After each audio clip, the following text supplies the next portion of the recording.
নমস্কার, আমি অভিষিক্তা। আজ আমি আমার সবচেয়ে কম সময়ের মধ্যে বানানো এই জুয়েলারিটি ক্লে দিয়ে কিভাবে বানালাম সেই ভিডিও আপনাদের সবার সাথে ভাগ করে নিতে এলাম।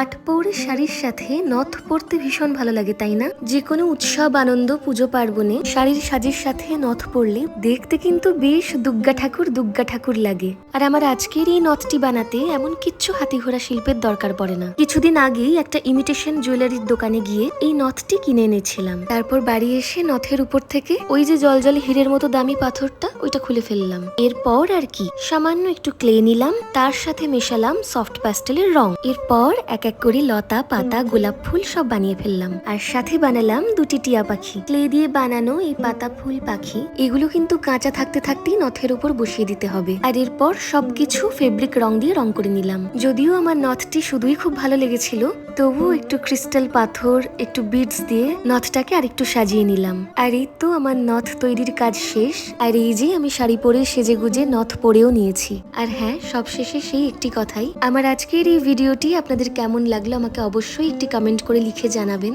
ভিডিওটি ভালো লেগে থাকলে শেয়ার করতে ভুলবেন না কিন্তু। আর যদি এমন নতুন নতুন কাজ আরো দেখতে চান, আমার এই পেজটি ফলো করতে পারেন।